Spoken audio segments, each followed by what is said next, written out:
Assalamualaikum warahmatullahi wabarakatuh. Pada pertemuan sebelumnya kita sudah sampai kepada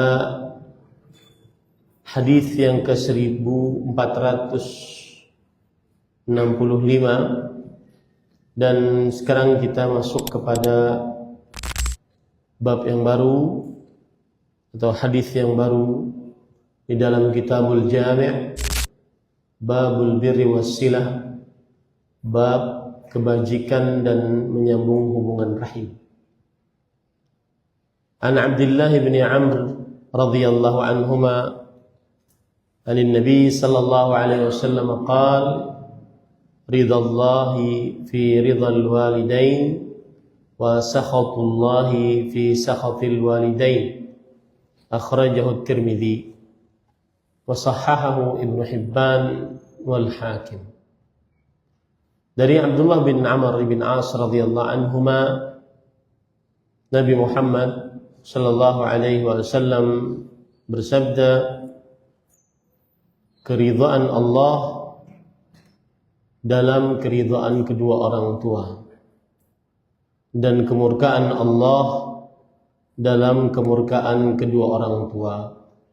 Hadis riwayat At-Tirmidzi dan disahihkan oleh Imam Ibnu Hibban dan oleh Al-Hakim.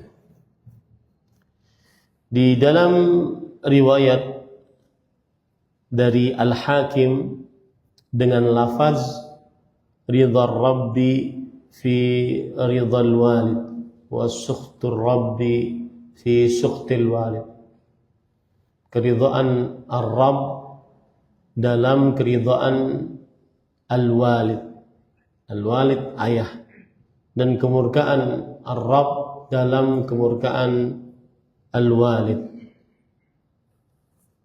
Dan Bapak Ibu saudara-saudari yang dimuliakan oleh Allah Subhanahu wa taala, hadis ini disahihkan oleh sebagian ulama dan dilemahkan oleh sebagian yang lain.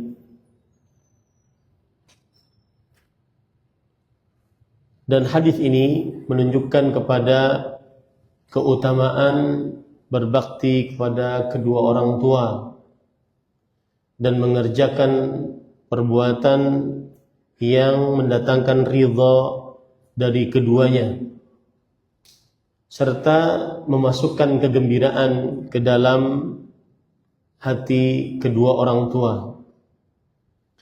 Karena Nabi Muhammad sallallahu alaihi wasallam menjadikan keridhaan Allah Subhanahu wa taala dan kecintaan Allah Subhanahu wa taala untuk hambanya sesuai dengan keridhaan kedua orang tuanya dan sesuai dengan kesenangan kedua orang tuanya.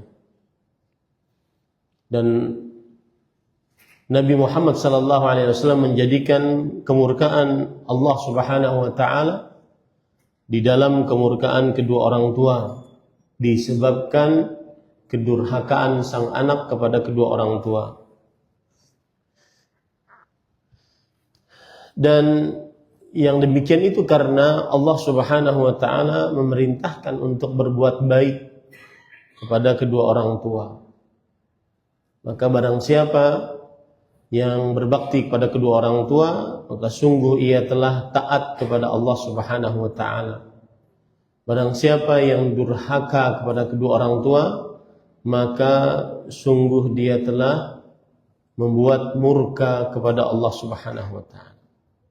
Inilah sebab mengapa keridhaan Allah sesuai dengan keridhaan orang tua, kemurkaan Allah sesuai dengan kemurkaan orang tua. Yaitu maksudnya adalah, bukankah Allah Subhanahu wa taala di dalam Al-Qur'an memerintahkan agar kita berbakti kepada orang tua? Wabil walidaini ihsana. Berbaktilah kepada kedua orang tua. Apabila seseorang berbakti kepada kedua orang tua, berarti dia telah mentaati Allah Subhanahu wa taala. Disitulah akhirnya ada keridhaan Allah Subhanahu wa taala. Apabila seseorang durhaka kepada kedua orang tua, berarti dia telah bermaksiat kepada Allah. Akhirnya dia mendapatkan kemurkaan Allah SWT. Itu maksud daripada keridhaan Allah sesuai dengan keridhaan orang tua, kemurkaan Allah sesuai dengan kemurkaan orang tua. Paham ya? Paham nggak? Kenapa keridhaan Allah sesuai dengan keridhaan orang tua? Kenapa kemurkaan Allah sesuai dengan kemurkaan orang tua? Jawabannya, karena Allah memerintahkan untuk berbakti kepada orang tua. Kapan sang anak berbakti pada orang tua, berarti dia telah taat kepada Allah. Kalau dia taat kepada Allah, berarti Allah akan ridha kepadanya. Nah, begitu maksudnya. Kalau seandainya seorang anak tidak berbakti pada orang tua, berarti dia telah bermaksiat kepada Allah. Karena bermaksiat kepada Allah, maka Allah murka kepadanya. Paham ya? Itu sebab keridhaan Allah sesuai dengan keridhaan orang tua, kemurkaan Allah sesuai dengan kemurkaan orang tua. Bukan berarti antara Allah dan orang tua itu sejajar, bukan. Nah. Kemudian juga hadis ini menunjukkan wajibnya berbakti kepada kedua orang tua dan haramnya durhaka kepada kedua orang tua. Kenapa? Karena keridhaan kedua orang tua terhadap anak tidak sempurna kecuali dengan cara berbakti dan berbuat baik kepada kedua orang tua. Ya, saya ulangi. Hadis ini menunjukkan wajibnya berbakti kepada orang tua. Dari sisi mana? Yaitu karena kita tidak akan pernah dapat ridho kedua orang tua. Kita tidak akan pernah dapat kesenangan kedua orang tua, kecintaan kedua orang tua kepada kita, kecuali dengan cara kita berbakti kepada kedua orang tua.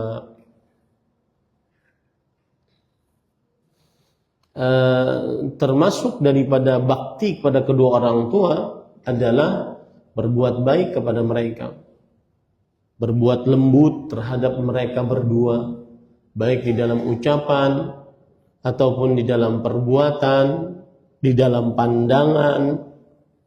Kemudian jangan sampai kita menghinakan mereka berdua, merendahkan mereka berdua, terutama saat mereka berdua sudah menjadi orang tua yang sangat renta.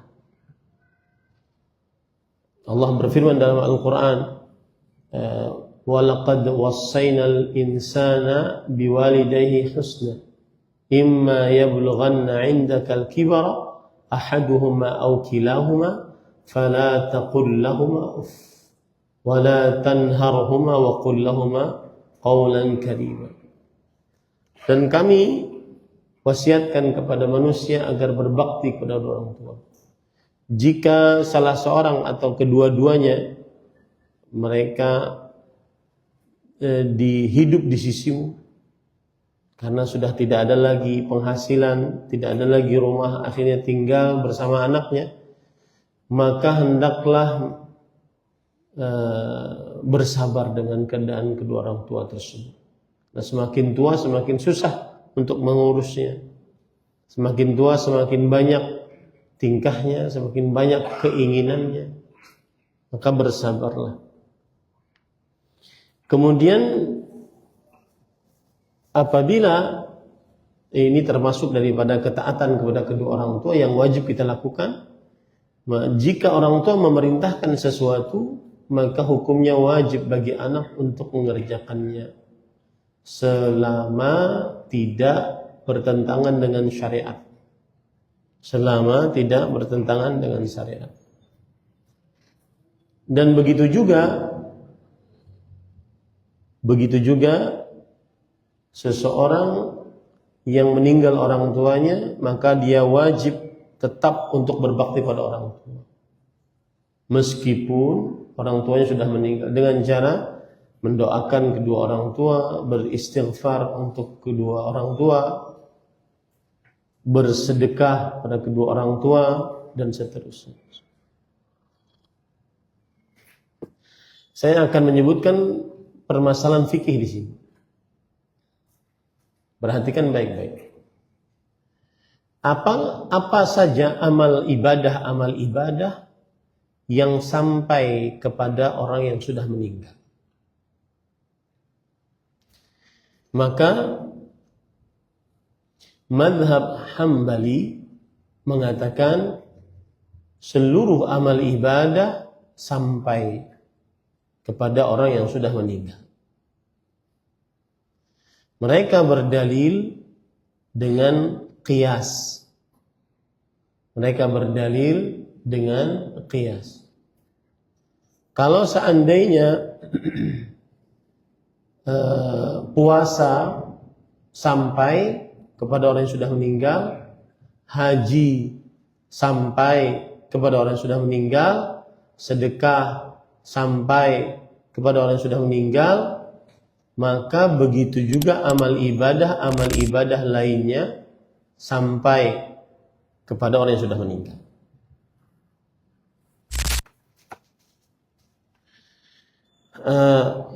Sedangkan mazhab Syafi'i rahimahullah mengatakan bahwa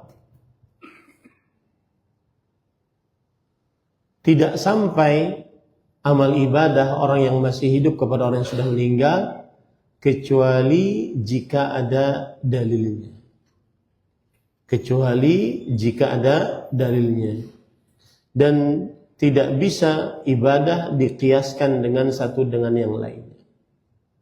Mereka berdalil wa allaisa lil insani illa ma sa'a, bahwa manusia tidak memiliki kecuali apa yang dia usahakan. Mana pendapat yang lebih kuat di dalam hal ini?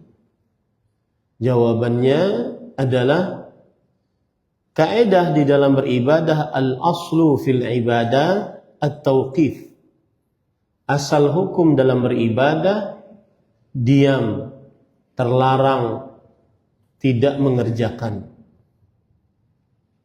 Maka tidak beribadah kecuali yang ada dalilnya dari Al-Quran atau hadis-hadis Rasul sallallahu alaihi wa ala alihi wasallam. Kemudian juga perbuatan para salafus saleh, dari para sahabat, para tabi'in, para tabi'ut tabi'in, dan Nabi Muhammad sallallahu alaihi wasallam. Nabi Muhammad sallallahu alaihi wasallam meninggal sebelum beliau banyak dari keluarganya dan para sahabatnya. Di antaranya Hamzah bin Abdul Muttalib, Utsman bin Maz'un, istri beliau Khadijah, kemudian anak-anak beliau Zainab, Ruqayyah, Ummu Kulthum, Abdullah, Al-Qasim, Ibrahim, semuanya meninggal sebelum beliau. Tetapi belum ada satu riwayat pun yang menyebutkan bahwa Rasulullah sallallahu alaihi wasallam menghadiahkan bacaan Al-Qur'an kepada orang-orang yang sudah meninggal tersebut. Dan jika ada dalil, maka dikerjakan. Seperti sedekah. Ada seorang sahabat bertanya kepada Rasulullah sallallahu alaihi wa ala alihi wasallam, yaitu, ya Rasulullah, inna ummi uftulitat wa adhunnuha in takallamat tasaddaqat afa tasaddaqu anha. Wahai Rasulullah, sesungguhnya ibuku meninggal tiba-tiba dan aku mengira kalau seandainya ia berwasiat, berbicara sebelum meninggal, niscaya ia akan bersedekah. Bolehkah aku bersedekah atasnya? Nah, kemudian Rasulullah sallallahu alaihi wasallam bersabda, tasaddaq anha, bersedekahlah atasnya.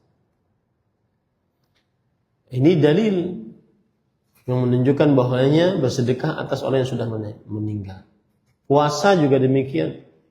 Man mata wa alaihi siyamun shama anhu waliyuh. Siapa yang meninggal dan mempunyai hutang puasa, maka wali-walinya mempuasakan atasnya.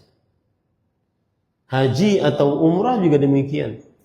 Rasulullah SAW bersabda, hujja an abika wa atamir, kepada Abu Razin radhiyallahu anhu, berhajilah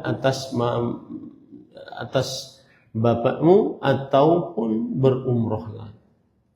Nah, ini dalil yang menunjukkan bahwasanya ada dalil, dan dalil ini pun, perhatikan nih, dalil ini pun kaifiyatnya harus rinci. Kaifiyatnya harus rinci. Karena yang meninggal di zaman Rasul sallallahu alaihi wasallam banyak, dan kaifiyatnya tentunya sudah juga banyak. Apabila kaifiyatnya tidak ada sesuai dengan petunjuk Rasul, maka ini juga tidak diperbolehkan. Kemudian para ikhwah, pelajaran selanjutnya dari hadis ini juga, Allah mengagungkan kedudukan berbakti pada orang tua. Allah mengagungkan kedudukan berbakti pada orang tua. Kenapa? Karena Allah menggandengkan perintah untuk bertauhid dengan perintah untuk berbakti kepada kedua orang tua. Sebagaimana disebutkan dalam surat Al-Isra ayat 23. Wa qadha rabbuka alla ta'budu illa iyyah wa bil walidaini ihsan. Rabbmu telah menetapkan janganlah kalian beribadah kecuali kepadanya, dan berbaktilah kepada kedua orang tua. Di sini Allah menggandengkan antara perintah untuk bertauhid, beribadah hanya kepada Allah, dengan perintah untuk berbakti kepada kedua orang tua. Begitu juga dalam surat Luqman ayat 14. Anishkur li wali walidaika. Berterima kasihlah kepadaku dan kepada kedua orang tuamu. Para ikhwan yang dirahmati oleh Allah Subhanahu wa taala, dan ini pelajaran menarik yang sangat berarti, bahwa wajib bagi anak berbakti pada orang tua. Dan ini banyak terjadi pertanyaan-pertanyaan yang berkaitan dengannya.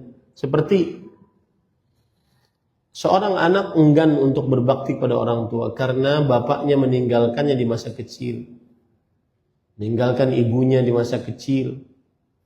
Akhirnya sang ibu menjadi single parent, menjadi orang tua tunggal yang menafkahi anak-anaknya.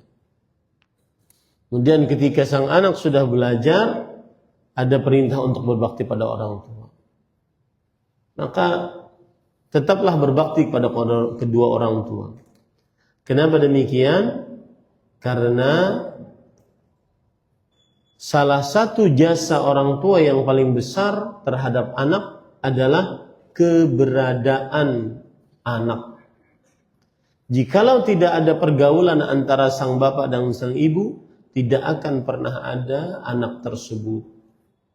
Ini yang menyebabkan wajibnya berbakti kepada kedua orang tua.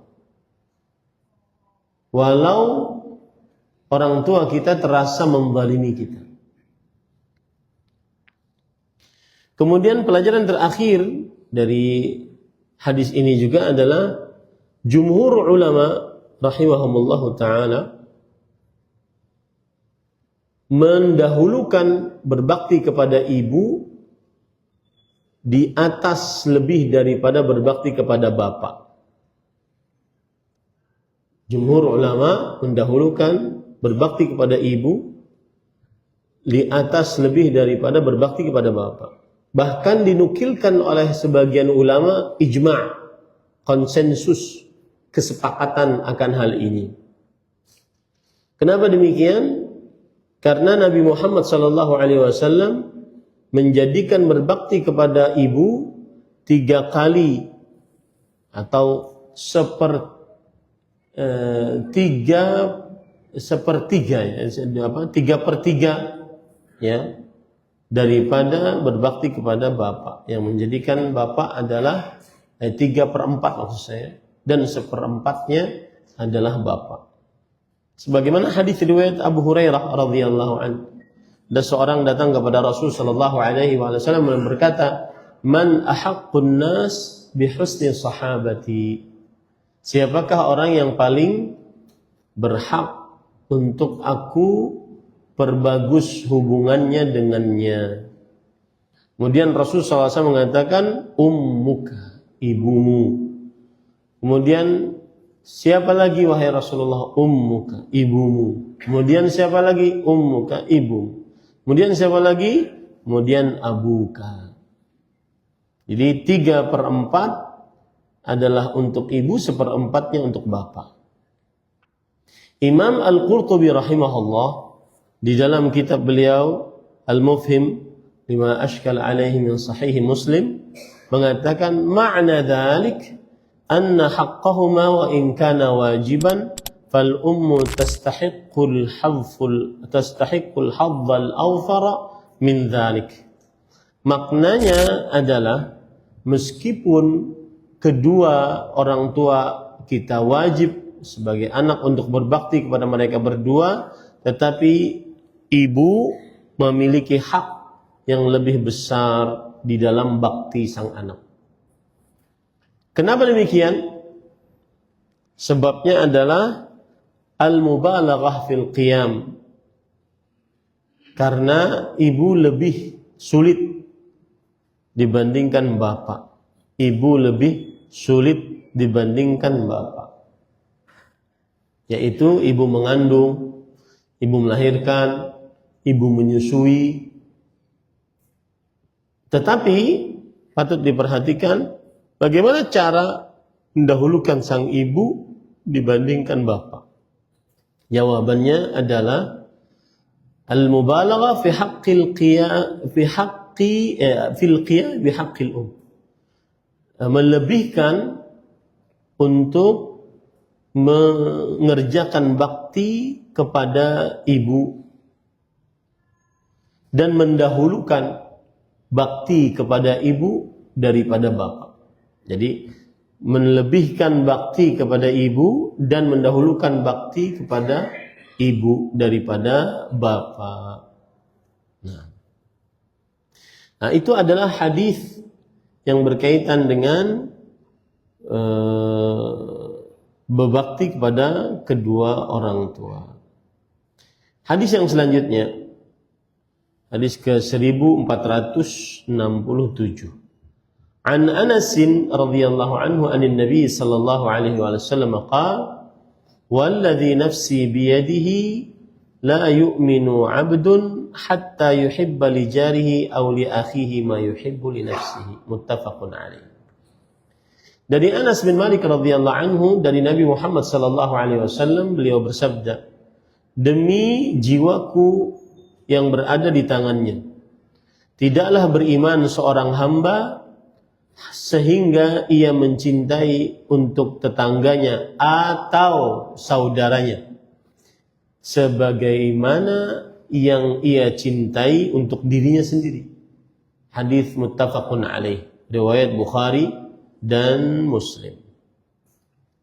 Hadis ini di dalam lafadznya yang lain, la yu'minu ahadukum, hadis riwayat Bukhari Muslim, tidak beriman salah seorang dari kalian. Kalau tadi lafadz yang kita baca la yu'minu 'abdun, tidak beriman seorang hamba. Dalam lafadz yang lain la yu'minu ahadukum, tidak beriman salah seorang dari kalian. Baik. Para ikhwan yang dirahmati oleh Allah Subhanahu wa taala, Rasul sallallahu alaihi wasallam bersabda la yu'minu, tidak beriman. Tidak beriman yang dimaksud di sini adalah tidak sempurna imannya. Meskipun pokok iman masih ada, tapi kurang sempurna. Meskipun asal iman masih ada, tapi kurang sempurna. Jadi bagaikan gelas ini atau penutup ini tidak beriman, imannya cuma kurang sempurna, tapi pokok imannya masih ada. Ya. yang disebut dengan tidak beriman dengan al-iman al-kamil al-wajib. Tidak beriman dengan keimanan yang sempurna yang wajib. Yang apabila seseorang tidak memiliki ini, maka dia tidak akan masuk ke dalam surganya Allah Subhanahu wa taala. Jadi bukan berarti ini kafir ya, tetapi tidak beriman dengan keimanan sempurna yang wajib. Sehingga sampai dia yuhibba li jarihi aw li akhihi.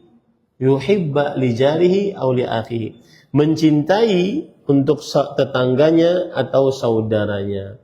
Kata-kata atau di sini rawi ragu. Tetangga atau saudara. Saya ketika meriwayatkan ini ragu kata rawinya. Taib. Pada ikhwan yang dirahmati oleh Allah, dan sampai mencintai yang dimaksud di sini adalah cinta karena iman. Li akhihi untuk saudaranya muslim. Kalau perempuan berarti saudari muslimah. Ya. Ini adalah batasan dari mencintai.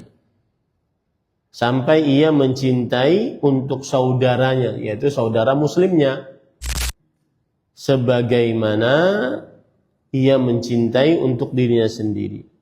Nah, kalau dikatakan tadi kan begini lafadznya, tidak beriman salah seorang dari kalian sampai ia mencintai saudaranya. Saudaranya di sini muslim, baik tetangganya atau bukan tetangganya. Baik tetangganya atau bukan tetangganya. Pokoknya muslim. Sampai ia mencintai untuk saudaranya sebagaimana ia mencintai dirinya sendiri.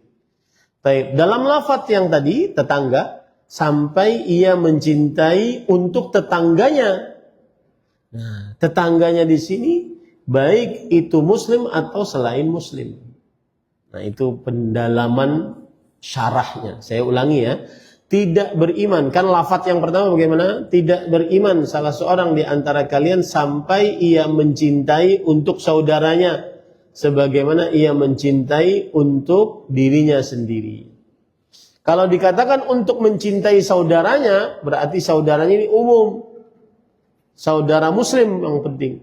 Baik laki-laki, perempuan, baik itu tetangga, bukan tetangga, pokoknya dia mencintai untuk saudaranya sebagaimana mencintai untuk dirinya sendiri.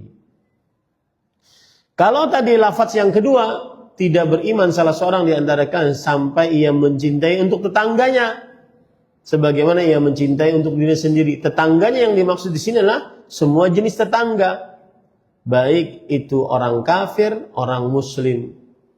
Baik itu orang kafir, orang muslim. Nah, ini para ikhwan yang dirahmati oleh Allah Subhanahu wa taala. Nah, maka dari dua lafaz ini semuanya ada maknanya. Naam. Para ikhwan yang dirahmati oleh Allah Subhanahu wa taala, hadis ini menunjukkan kepada kesempurnaan iman seorang hamba. Yang mana ia mencintai untuk tetangganya atau untuk saudara muslimnya apa yang ia cintai untuk dirinya sendiri. Yang mana dia lebih suka apa yang disukai oleh saudaranya. Dia benci apa yang dibenci oleh saudaranya. Dia bergaul dengan sesuatu yang disukai oleh dirinya kepada saudara muslimnya. Artinya gini, kalau ada orang kita nih, saya suka untuk tidak dikata-katain, maka jangan ngata-ngatain orang. Nah, itu maksudnya. Kalau ada orang suka untuk diberi hadiah, maka berilah hadiah kepada orang. Itu kesempurnaan iman. Kalau ada orang suka untuk dihormati, maka hormatilah orang lain. Itu kesempurnaan iman. Tapi ini semua tidak menafikan amar ma'ruf nahi mungkar. Kalau seandainya di hadapan kita ada perbuatan kesyirikan, sebut saja kesyirikan. Karena kita tidak peduli dengan orang senang atau tidak. Kalau seandainya di hadapan kita ada perbuatan bid'ah, sebut saja bid'ah. Jangan sampai seseorang kemudian memikirkan keridhaan orang lain, tetapi dia mencari kemurkaan Allah. Saya beri contoh misalkan walimah, resepsi pernikahan. Ijma' para ulama tidak boleh ikhtilat, tidak boleh bercampur laki-laki perempuan. Maka apabila seorang ustadz, kiai diundang di situ, terjadi ikhtilaf, maka dia harus menasihati. Kalau seandainya tidak mau menasihati, takut menasihati, maka tidak boleh berhadir. Jangan sampai membenarkan ikhtilat tersebut. Kemudian nyari-nyari alasan. Akhirnya sebagian kaum muslimin menganggap biasa. Dan ini banyak terjadi bahkan kepada ikhwah-ikhwah yang sudah mengenal dakwah sunnah. Bermudah-mudah dalam ikhtilaf. Nah.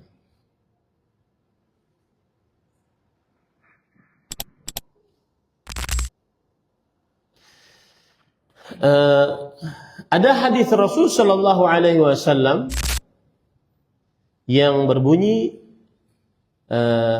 wal ya'ti ilan nas an tuhib ma yuhibbu an yu'ta ilaih. Gaulilah manusia dengan sesuatu yang manusia tersebut gaulilah manusia dengan sesuatu yang kamu suka untuk manusia bergaul dengannya seperti itu. Kita suka dapat hadiah, gaullah manusia dengan cara memberi hadiah. Nah, ini para ikhwah yang dirahmati. Itu yang dimaksud dengan mencintai saudara sebagaimana mencintai dirinya sendiri. Coba perhatikan perkataan berikut dari Al-Ahnaf ibn Qais, seorang ulama di kalangan salafus saleh, annahu su'ila mimman ta'allamta al-ilm. Al-Ahnaf bin Qais ditanya, dari mana engkau belajar ilmu? Kemudian beliau menjawab, min nafsi, dari diriku sendiri. Qila wa kaifa dzalik? Bagaimana engkau belajar dari dirimu sendiri? Kemudian Al-Ahnaf bin Qais berkata, kuntu idza karihtu syai'an min ghairi lam af'al bihad mithlahu. Aku kalau benci sesuatu dari orang lain, maka aku tidak akan berbuat sesuatu tersebut kepada yang lainnya. Paham ya? Aku kalau benci sesuatu dari orang lain, aku benci orang itu karena sudah berkata-kata kasar. Maka aku tidak akan berkata kasar kepada orang lain. Aku benci orang tersebut menghibah. Maka aku tidak akan menghibah orang lain. Itu yang dimaksud dengan aku belajar dari diriku sendiri. Itu yang dimaksud mencintai untuk saudara muslim apa yang kita cintai untuk diri kita sendiri. Nah, kemudian para ikhwah, ada hal yang menarik tentang penjelasan hadis ini. Kenapa hadis ini agung? Kenapa dia merupakan kesempurnaan iman? Dijelaskan oleh Al-Hafidh Ibn Rajab Al-Hambali rahimahullah, hadza yadullu ala anna al-mu'min yasurruhu ma yasurru akhahu al-mu'min.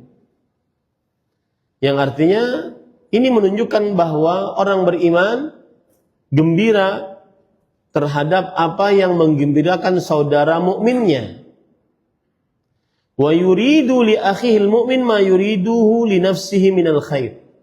Dia menginginkan kebaikan untuk saudara mukminnya sebagaimana dia menginginkan kebaikan untuk dirinya sendiri. Wa hadza kulluhu innama ya'ti min kamali salamati sadr min al-ghil wal ghish wal hasad. Nah, ini penting. Ini seluruhnya sumbernya, timbulnya dari apa? Dari selamatnya qalbu dari penyakit hati. Rasa hasad, rasa rasa kotor di dalam qalbu. Mengapa amal ibadah ini agung? Karena tadi menunjukkan kebersihan qalbu. Siapa yang ingin saudara muslimnya kebaikan, untuk saudara muslimnya kebaikan, sebagaimana dia menginginkan kebaikan untuk dirinya sendiri. Itu menunjukkan kepada kebaikan qalbunya, kebersihan qalbunya. Ini para ikhwan yang dirahmati oleh Allah Subhanahu wa ta'ala.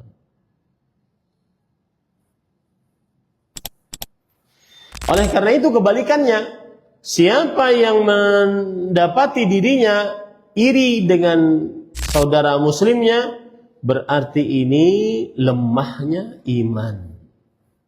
Berarti ini lemahnya iman. Ya, tidak sempurna imannya. Yang hasad terhadap orang muslim, saudara muslimnya, berarti itu lemahnya iman.